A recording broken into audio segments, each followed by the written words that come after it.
শত ঝড়ঝাপটা পেরিয়েও আজকে রিন্টন ঢালাইয়ের কাজ পুরোপুরি কমপ্লিট হলো। আবার চলে আসলাম ছোট্ট একটা মিনি ব্লগ নিয়ে, কারণ তোরা মিনি ব্লগগুলো দেখতে ভীষণ পছন্দ করো। সকালবেলা আকাশটা রোদ ঝলমলে থাকলেও দুপুর 1:30 নাগাদ এক নাগাড়ে প্রচুর পরিমাণে বৃষ্টি হয়েছিল। ঢালাইয়ের কাজ তো সকালবেলা থেকেই শুরু করে দিয়েছিল, যেহেতু একসঙ্গেই পুরোটাই ঢালাই দেওয়া হচ্ছিল, তাই 1:30টার দিকে বেশ ভালোই বৃষ্টি হয়েছিল, তাই পেপার দিয়ে ঢেকে দিয়েছিল কাঁচা ঢালাইগুলো। আর এই যে অ্যালবেস্টারের ঘরটা দেখতে পাচ্ছ পুরনো, আমি আমার বিয়ে হয়ে আসার পর থেকে কিন্তু এই ঘরেই থাকতাম।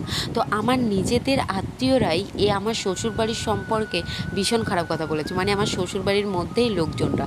তো যাই হোক, একটা কথা কি জানো তো, সময় মানুষের সব সময় একরকম যায় না, কিন্তু মানুষকে যারা আঘাত দিয়ে কথা বলে সেই আঘাতটা কিন্তু মনের মধ্যে মানুষের সারা জীবন কিন্তু চিরতরে গেঁথেই কিন্তু থাকে। সেই সমস্ত মানুষের উত্তর একদিন না একদিন ঠিকই দেবো। ভগবান যেহেতু সময় দিয়েছে, উত্তর দেওয়ার দিনও কিন্তু ঠিকই আসবে। আজকে মিস্ত্রির সংখ্যাও অনেকটাই বেশি এসেছিলো, তাই তাড়াতাড়ি করে সকালবেলা সমস্ত রান্নাবান্না আমি রেডি করে রেখে দিয়েছি। তারা সকালবেলা চা বিস্কুট খেয়ে কাজে লেগেছিলো, আর 11টার দিকে রুটি তরকারি খেয়ে তারপরে কিন্তু এই সমস্ত কাজ কমপ্লিট করে উঠতে উঠতে তাদের বেজে গিয়েছিল সন্ধ্যা 7টা নাগাদ। খাওয়া দাওয়া করে তারপরেই তারা বাড়ি গিয়েছিল। এই তো এখন হচ্ছে এই সাইডেও কিন্তু ঢালাই হচ্ছিল। আজকে দুপুরবেলা প্রচুর পরিমাণে কিন্তু বৃষ্টি হয়েছে। তো শ্রাবণ মাস, বৃষ্টি তো হওয়ারই কথা।